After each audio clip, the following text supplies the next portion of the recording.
I'm Lena, 34 female. I live in the same quiet, suburban house I grew up in, a place filled with the ghosts of memories and the scent of my father's old books. For the last 5 years, I've worked from a small desk in the corner of the living room as a freelance graphic designer, a career I cobbled together so I could be here for my dad, Robert, through his long illness. Those 5 years felt like a lifetime, a blur of appointments, medications, and quiet moments that were both precious and soul-crushingly difficult. Now, in the silence that followed his passing, a new storm was brewing, one that threatened to wash away the only foundation I had left. My siblings, who had been absent for the entire ordeal, had suddenly reappeared with a single, brutal demand: sell the house and split the profits. They saw it as a simple asset to be liquidated, but for me, it was everything. Before this story unfolds, I'd love to connect with you. Please let me know in the comments where you're watching from and what time it is in your corner of the world. It's amazing to see how far these stories can travel. The silence was the first thing that truly hit me. For 5 years, the house had been filled with a constant, low-level hum of noise. The oxygen concentrator whirring in the corner of my father's bedroom, the gentle chime of his hourly medication reminder on my phone, the soft shuffle of his slippers on the hardwood floor, and the murmur of the old television he kept on for company. These sounds had become the soundtrack to my life, a rhythm I had moved to without conscious thought. In the 2 weeks since his funeral, their absence was a physical presence, a heavy blanket of quiet that seemed to absorb all other noise. Every creak of the floorboards, every sigh of the wind outside, echoed in the stillness, reminding me of what and who was gone. I found myself holding my breath, listening for a cough from his room that would never come. My days became a slow, aimless drift. I'd wake up, make a pot of coffee for one instead of two, and sit at the kitchen table staring at the empty chair across from me. My freelance work, once a lifeline that allowed me to stay home, now felt like a chore. The creative spark I once had was gone, replaced by a profound, bone-deep exhaustion. The last 5 years had been a marathon of caregiving. When my father, Robert, was first diagnosed with a degenerative neurological condition, my older brother Ethan and younger sister Chloe had been full of sympathetic words and vague promises of help. Ethan, a successful real estate developer 2 hours away, said he was swamped with a new project, but would send money. Chloe, who ran a trendy boutique in a city even farther away, promised to visit every other weekend. The money from Ethan arrived twice in the first 6 months, then stopped. The visits from Chloe happened 3 times in the first year, then dwindled to hurried phone calls filled with excuses about inventory and staffing issues. It quickly became clear that the responsibility of our father's care was going to fall squarely on my shoulders. I was 29 at the time, just starting to gain traction in my graphic design career. I had my own apartment, a social life, and dreams of maybe traveling. One by one, I let them go. I gave up my apartment to move back into my childhood bedroom. I traded nights out with friends for nights in, monitoring Dad's breathing. My world shrank until it was contained within the 4 walls of this house. I didn't do it out of obligation, not really. I did it out of love. My father had been my rock after my mother passed away when I was in high school. He was the one who encouraged my art, who proudly framed my first clumsy design projects, and who told me I could do anything. Watching him slowly fade was the hardest thing I'd ever done, but being there for him, holding his hand, and making sure he was comfortable and loved until the very end felt like the only thing that mattered. My siblings saw his illness as an inconvenience, a sad situation to be managed from a distance. They'd call on holidays, their voices bright and distant, asking, "How's he doing?" but never really waiting for the answer. They didn't see the daily struggle, the frustration in his eyes when he couldn't find the right word, the pain he tried to hide, the slow surrender of his independence.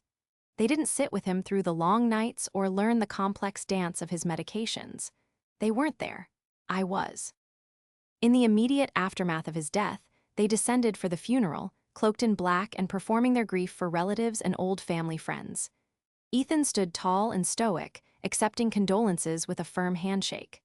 Chloe dabbed at her dry eyes with a tissue, her face a perfect mask of sorrow. I felt numb, disconnected from their theatrical display. My grief was a quiet, hollow thing, too vast and personal for public performance.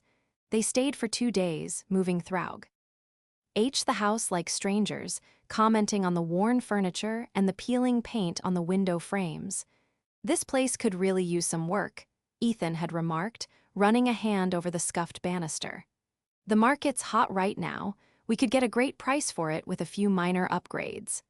I'd said nothing, too tired to even process the callousness of his words. After they left, the silence returned, deeper and more unsettling than before. I began the slow, painful process of sorting through my father's belongings. His room was a museum of his life: dusty books on history and gardening, a collection of worn-out flannel shirts, a box of old photographs. Every object held a memory, and the task felt monumental. One afternoon, I was cleaning out the top of his closet, a space I hadn't touched in years. Behind a stack of old board games, I found a small, locked wooden box.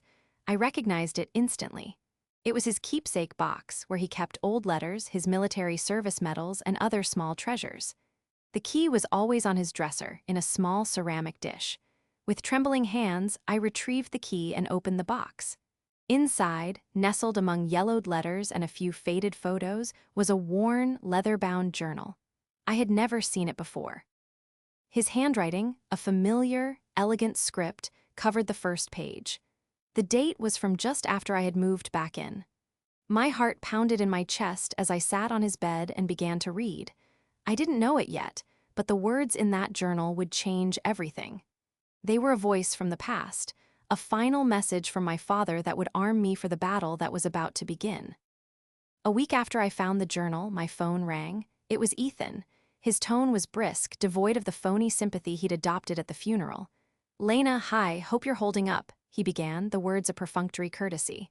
"Listen, Chloe and I have been talking. We think it's time to get things moving with the house." I clutched the phone, a cold knot forming in my stomach. "Moving? What do you mean, Ethan?" I asked, though I already knew the answer. "We need to get it on the market."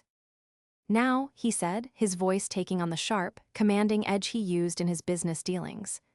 "The spring market is the best time to sell. I've already spoken to a realtor, a top agent in the area. She wants to come by tomorrow to do a walkthrough and give us an appraisal." Tomorrow? The speed of it left me breathless. I haven't even finished sorting through Dad's things," I stammered. "There's so much to do." He sighed, a sound of pure impatience. "Lena, you can't be sentimental about this. It's an asset, a valuable one. Dad's medical bills weren't cheap, and we need to settle the estate. The best way to do that is to sell the property, pay off any debts, and split the remainder 3 ways. It's clean, it's fair." Fair? The word hung in the air, a bitter irony. What was fair about them swooping in now, after 5 years of near-total absence, to claim their share of a home I had single-handedly maintained? What was fair about them liquidating the roof over my head, the only home I had known, without a moment's thought for where I would go or what I would do?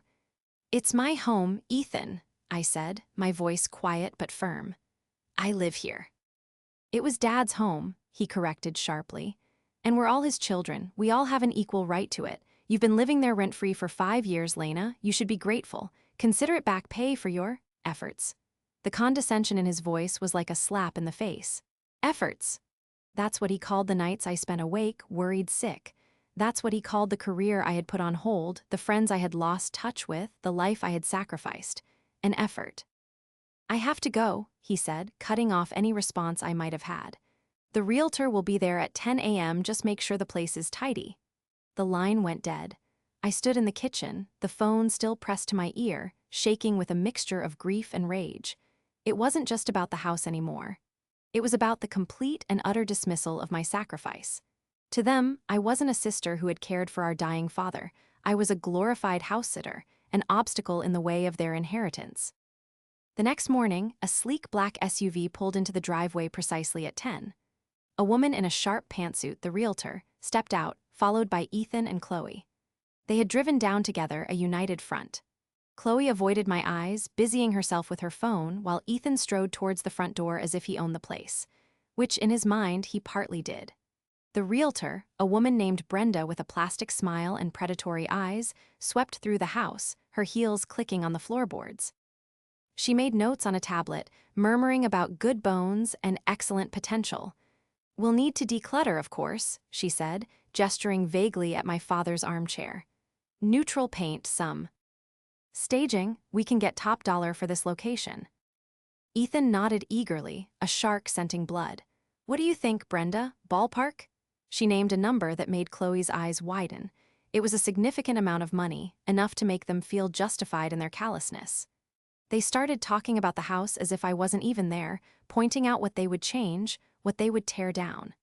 "That wall could come out to create an open-concept living space," Ethan declared, slapping the wall between the kitchen and dining room. The wall where Dad had painstakingly marked our heights as children, a ladder of pencil marks and dates. "And the garden is a mess. We'd have to rip out all those old rose bushes," Chloe added, wrinkling her nose at the garden my father had tended with so much love. I felt like a ghost in my own home, invisible and unheard. The fury that had been simmering inside me began to boil over. This wasn't just a property, it was a repository of my life, of our family's history.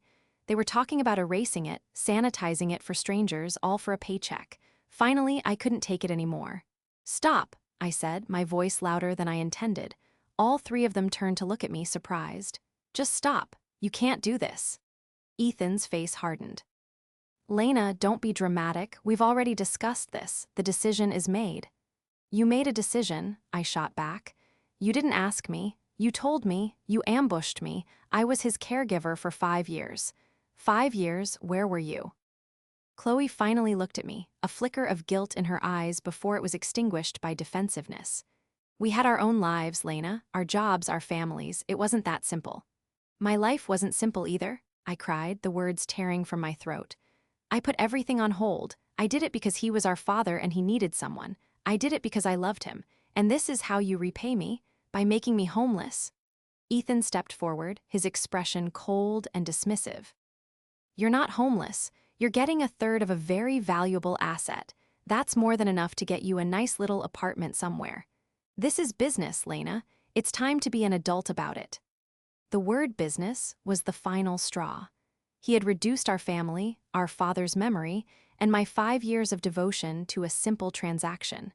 The exhaustion I had felt for weeks was burned away by a white-hot rage. I looked at their entitled faces, at the realtor already calculating her commission, and I knew I couldn't let them win. I had to fight back. And as I stood there, cornered and betrayed, I thought of the leather-bound journal sitting in my father's keepsake box. I didn't know what was in it, not really. I had only read the first few pages, but in that moment, it felt like the only weapon I had left. After Ethan, Chloe, and the realtor finally left, leaving behind a wake of cold ambition, the house felt violated. Their plans for renovation and sale echoed in the quiet rooms, and I walked through the halls feeling like a trespasser. My anger had cooled into a steely resolve. Ethan's words, "This is business," replayed in my mind. Fine, I thought. If they wanted to treat this like a business transaction, then I would start acting like a CEO defending her company, not a grieving daughter. My first order of business was to retreat to my father's room, the one place that still felt like a sanctuary. I locked the door, a symbolic act of defiance against the invasion, and retrieved the wooden box. I sat on the floor, the worn leather of the journal cool against my fingertips. This time, I wasn't just skimming. I was searching for armor. The first few entries were a painful read. My father, Robert, wrote about his diagnosis, his fears about losing his independence, and his initial conversations with my siblings. He detailed Ethan's offer of money and Chloe's promises to visit, his words tinged with a hope that I now knew was tragically misplaced. "Ethan seems to think money can solve this," he wrote. "And dear Chloe is so busy with her new shop. I worry about Lena. She's giving up so much. I must make sure she is taken care of." Reading those words, I felt a fresh wave of grief, but this time it was mixed with a fierce, protective love. He had seen it. He had known, right from the start, what this would cost me. He had worried about me. I turned the page, my fingers tracing his familiar handwriting. The ink was slightly faded, the paper soft with age. As I read further into the first year of my caregiving, the entries became a chronicle of our quiet life together.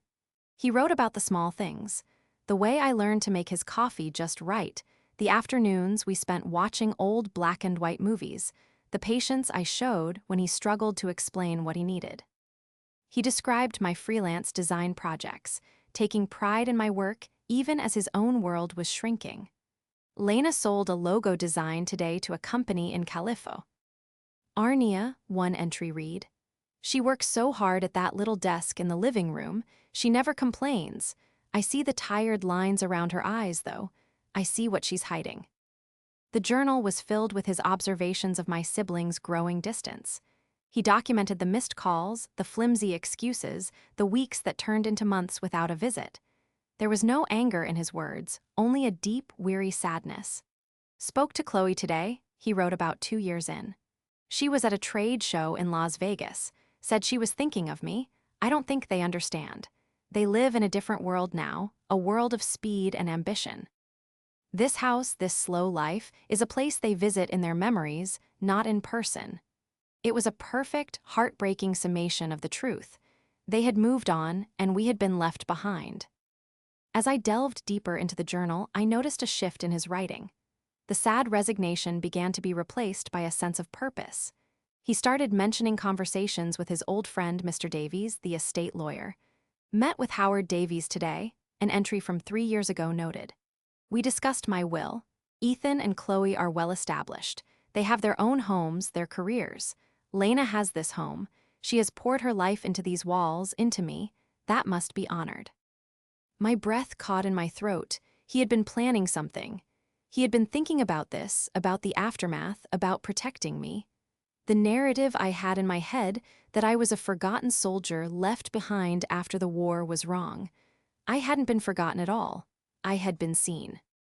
I read for hours, the afternoon light fading outside the window. The journal was more than just a diary, it was a meticulous record. He noted every doctor's visit I took him to, every prescription I picked up, every night I stayed up with him. He even wrote down the dates of Ethan and Chloe's rare visits, noting their duration. Ethan and his wife stopped by for 45 minutes on their way to the coast, one entry said. They brought a pot of orchids and stayed just long enough for 1 cup of coffee. He wasn't just venting, he was collecting evidence. It was methodical, detailed, and clear-eyed. He saw the inequity of the situation with perfect clarity. Then I found it. About a year before he passed away, the entries focused on a specific series of meetings with Mr. Davies. He wrote about a decision he had made, a formal agreement he wanted to put in place. I have made my intentions clear to Howard, he wrote. The house must go to Lena. It is not an inheritance to be split. It is a payment for a debt of love and labor that can never truly be repaid. She has earned it 10 times over. We are drawing up a formal care agreement, one that will supersede any standard clauses in the will. It will state that in exchange for her 5 years of service as my sole, full-time caregiver, the property at 125 Elm Street, its contents, and the surrounding land will be transferred to her name upon my death. It is a contract, a promise. My hands were shaking as I read the words over and over. A formal care agreement, a contract, a promise. It was all there in his own hand. He had laid it all out, the reasoning, the intention, and the legal steps he was taking to make it happen. This wasn't just a wish written in a private journal. This was the blueprint for my salvation. He had anticipated their greed. He had known they would come circling like vultures the moment he was gone, and he had forged a shield to protect me. I closed the journal, holding it to my chest. The dust and ink on those pages were more than just memories, they were my inheritance. Not of money, but of foresight, of love, and of justice. The grief was still there, a heavy ache in my soul, but now it was joined by something else, hope. The exhausted fury that had consumed me was replaced by a surge of strength. The battle wasn't over. In fact, it had just begun. And for the first time, I knew I had the ammunition to win. The morning after my discovery, I woke up with a clarity I hadn't felt in years. The fog of grief and helplessness had lifted, replaced by a sharp, focused determination. The journal sat on my nightstand, a silent testament to my father's love and foresight. It was my shield, but I knew a shield was useless without a sword. I needed legal validation. I needed Mr. Davies. I found his law firm, Davies and Associates, online and called the office the moment they opened. His secretary, a kind-sounding woman named Margaret, remembered me. "Lena, dear, I was so sorry to hear about your father. Robert was a wonderful man," she said warmly. I explained that I needed to see Mr. Davies about my father's estate, and she scheduled an appointment for me the very next day. "He'll be glad to see you," she assured me. Walking into Mr. Davies' office felt like stepping back in time. The room was lined with dark wood bookshelves filled with thick legal volumes, and the air smelled of old paper and leather. Mr. Davies himself was exactly as I remembered him from years ago, tall and gentle, with kind eyes behind wire-rimmed glasses and a mane of white hair. He stood up from his large mahogany desk and greeted me with a warm, sad smile. "Lena, it's good to see you, though I wish it were under better circumstances. Your father was one of my dearest friends." He gestured for me to sit, and after offering his condolences, he got straight to the point.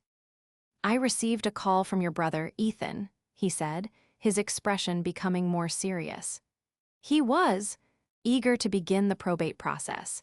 He seems to be under the impression that your father's will dictates a simple three-way split of all assets, including the house." I took a deep breath. That's what he believes, that's what they both believe. I reached into my bag and pulled out the journal, placing it gently on his polished desk. "I found this in my father's room. I think you need to see it." Mr. Davies looked at the journal, a flicker of recognition in his eyes. He put on his reading glasses, opened it to the pages I had bookmarked, and began to read. I watched his face as he scanned the entries. His expression remained calm and professional, but I saw a subtle tightening around his jaw, a nod of confirmation here and there. He read for nearly 20 minutes in complete silence, absorbing my father's words, his meticulous documentation of my care, and his clear, unwavering intention for the house. When he finally looked up, his gaze was soft but resolute. "Your father was a very methodical man," he said, closing the journal carefully, "and a very loving one. He spoke to me about this at length. He was deeply concerned about what would happen to you after he was gone. He saw this coming." "So it's true?" I asked, my voice barely a whisper. "The care agreement, is it real? Is it legal?" "It is very real," Mr. Davies confirmed, leaning back in his chair. "And it is ironclad. What your father described in his journal is a personal care agreement. It's a formal contract that allows an individual to compensate a family member or friend for providing long-term care.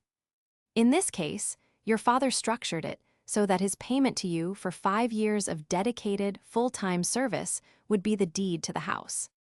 He explained that my father, foreseeing a potential challenge from my siblings, had gone to great lengths to ensure the agreement was legally sound. He had kept records of my lost income by calculating what I would have earned as a full-time designer. He had documented the hours I spent on his care, equating them to those of a professional home health aide. He had even had a doctor certify that the level of care he required was significant and that my presence had allowed him to remain at home instead of moving to an expensive assisted living facility, thereby preserving the value of his estate. "Essentially," Mr. Davies concluded, "your father didn't give you the house in the traditional sense of an inheritance. He paid you for a job. The house is your salary. The agreement was signed, witnessed, and notarized. It is a legally binding document that exists separately from the will." A wave of relief so powerful it almost made me dizzy washed over me. It was real. I wasn't just relying on the words in a diary. I was backed by a legal contract. "Where is the agreement now?" I asked. "It's in your father's safe deposit box at the bank, along with the official will," he replied. "As the executor of the estate, which he named me, I am the only one with access. We will present it at the formal reading of the will." The pieces were all falling into place. My father hadn't just left me a shield, he had built me a fortress. "What about the will?" I asked. "What does it say?" "The will is straightforward," Mr. Davies said. "It names all 3 of you as beneficiaries. It directs that after all debts are paid, the remaining assets, his savings, investments, car, and so on, are to be divided equally among you. However, the personal care agreement effectively removes the house from that pool of assets. It was transferred to you as a contractual payment before the will even comes into play." My siblings would still get something. They would get their fair share of the remaining estate. They just wouldn't get the one thing they wanted most, the house. A slow smile spread across my face for the first time in weeks. So, what happens now? Now, Mr. Davies said, a glint in his eye, we let your brother proceed. Let him get his appraisal. Let him make his plans. I will schedule the official reading of the will for next week. I suggest you invite them to my office. It's best they hear this in a formal, controlled environment. He was right. A confrontation at the house would be messy and emotional. Here, in the sterile, imposing atmosphere of a law office, the truth would be delivered with the undeniable force of law. I left Mr. Davies' office, feeling 10 feet tall. The promise my father had made in writing was about to be honored. The exhaustion and fury were gone, replaced by a quiet, powerful confidence. They had wanted a business transaction, and thanks to our father, they were about to get one, just not the one they were expecting. The week leading up to the will reading was one of the strangest of my life. I was living in a state of suspended animation, armed with a secret that felt like a coiled spring in my chest. On the surface, I played the part of the compliant, grieving sister. When Ethan called to get my feedback on the realtor's proposed staging plan, I was non-committal but agreeable. Yes, Ethan, neutral colors sound fine, I'd say, staring out the window at my father's beloved, overgrown rose bushes that Chloe wanted to rip out. When Chloe sent me links to 2-bedroom apartments in affordable neighborhoods, I'd reply with a simple, "Thanks, I'll take a look." I let them believe they were in complete control. I let them march forward with their plans, all while knowing a legal battering ram was about to demolish their entire strategy. It was a quiet, internal power trip, and I savored every moment of it. Their arrogance was astounding. They discussed the sale of my home with me as if my opinion was a minor formality. Ethan was already talking about how he would invest his share. Chloe was dreaming of a sourcing trip to Paris for her boutique. They had already spent the money in their heads, money they believed was rightfully theirs. They saw the house as a windfall, a reward for the minor inconvenience of having a father who grew old and died. They never once asked me what my plans were, where I would go, or how I was truly feeling. My existence was a logistical problem they were efficiently solving. During that week, I took my time and sorted through my father's things with a renewed sense of purpose. It was no longer a sad, overwhelming chore. It was an act of preservation. I wasn't just clearing out a house to be sold. I was curating the home I would continue to live in. I packed away some of his clothes to donate, but I kept his favorite flannel shirt, the one he always wore while gardening. I organized his vast collection of history books, arranging them neatly on the shelves he had built himself. I found the old box of our childhood drawings and smiled at the faded pencil marks on the wall that Ethan had been so eager to paint over. This house wasn't an asset. It was a living, breathing entity filled with the echoes of our lives. My siblings had forgotten that. They had traded their memories for market value. The day before the meeting, I called them both. I kept my voice level and calm. Mr. Davies, Dad's lawyer, has scheduled the official reading of the will, I informed them. It's tomorrow at 2 p.m. at his office. There was a brief pause on Ethan's end. His office? Can't he just mail us the paperwork? He asked, clearly annoyed by the formality. He said it's standard procedure and that we all need to be present, I replied, sticking to the script Mr. Davies and I had agreed upon. Fine, Ethan huffed. Chloe and I will drive down in the morning. See you there. He hung up without another word. The stage was set. That night, I couldn't sleep. I wandered through the dark, quiet house, running my hand along the familiar walls. I stopped in front of the fireplace, looking at the mantelpiece crowded with framed photos. There was a picture of my mother and father on their wedding day. A goofy photo of the three of us as kids, covered in mud in the backyard. A more recent one of just me and Dad, sitting on the porch swing, his arm around me, his smile tired but genuine. My siblings were so focused on the future payout that they had completely forgotten the past. They didn't see these photos, they saw a feature wall.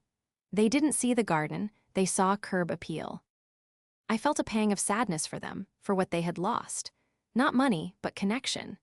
They had allowed their lives and ambitions to carry them so far away that they could no longer see the value in anything that couldn't be quantified on a balance sheet. The next day, I dressed carefully. I didn't choose anything flashy, just a simple dark blue dress and the small pearl necklace my father had given me for my 30th birthday. I wanted to look composed, strong, and centered. I was no longer the exhausted, emotional mess they had ambushed in the kitchen. I was my father's daughter, the keeper of his home and his memory, and I was walking into that office to claim what he had promised me. I arrived at Mr. Davies' office 15 minutes early. He greeted me with a reassuring nod and led me to a large conference room with a long, polished table. I took a seat on one side, facing the door. He placed a folder and a large manila envelope on the table in front of him. "Are you ready?" he asked quietly. I took a deep breath and nodded. "I'm ready." Right at 2:00, Ethan and Chloe swept in. Ethan was in a crisp suit, looking like he was about to close a major real estate deal. Chloe wore a fashionable, expensive-looking outfit, her face a mixture of impatience and anticipation. They both nodded curtly at me and Mr. Davies before taking seats on the opposite side of the table, a clear line drawn between us. "All right, Howard," Ethan said, tapping his fingers on the table. "Let's get this over with. We have a long drive back." Mr. Davies simply smiled, a calm, professorial expression on his face. He slowly opened the folder in front of him. "Thank you all for coming," he began, his voice filling the quiet room. "We are here today to execute the last will and testament of Robert Miller." The show was about to begin. Mr. Davies adjusted his glasses and began to read from the document in a calm, measured voice. "I, Robert Miller, being of sound mind and body, do hereby declare this to be my last will and testament." He went through the standard legal preamble, his voice a steady drone in the silent room. Ethan was leaning forward slightly, a hungry look in his eyes. Chloe was tapping a perfectly manicured nail on the table's surface, her boredom palpable. They were just waiting for the numbers. Mr. Davies outlined the smaller bequests first. A donation to the local library, a few sentimental items left to old friends. Then he got to the main assets. "As for my savings accounts, investment portfolios, and my vehicle," he read, "after all outstanding debts and funeral expenses are settled, the remaining value is to be divided equally in 3 parts among my beloved children, Ethan Miller, Chloe Miller, and Lena Miller." Ethan and Chloe exchanged a satisfied glance. This was what they expected. It was fair. It was clean. Ethan even had the audacity to give me a small, patronizing nod as if to say, "See, this is how it's done." I met his gaze and held it, my expression unreadable. I could feel my heart pounding, but I kept my hands folded calmly on the table in front of me. I trusted Mr. Davies. I trusted my father.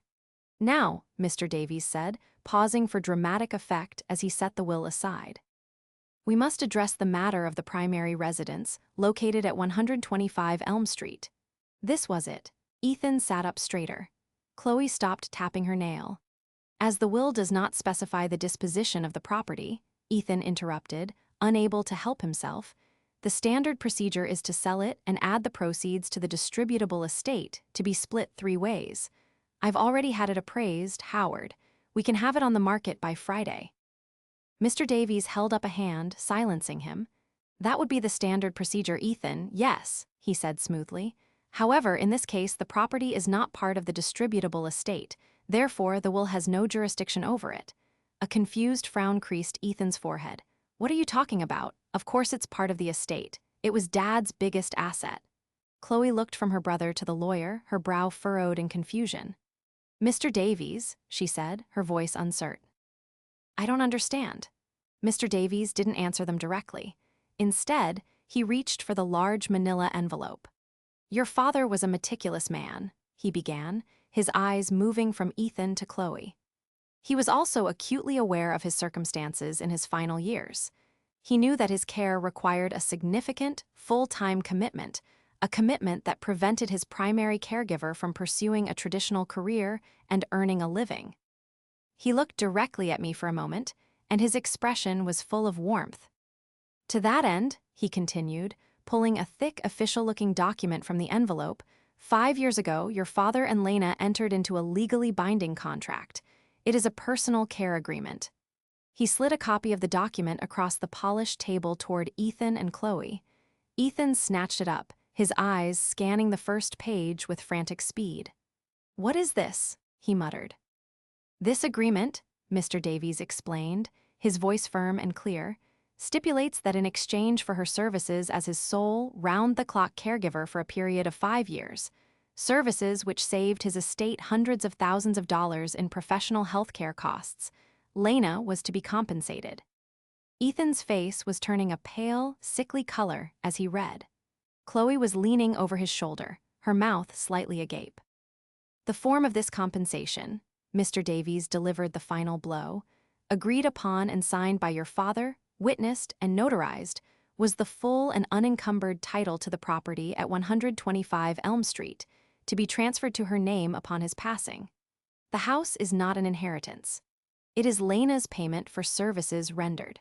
The transfer is a contractual obligation of the estate to be settled before any other assets are distributed."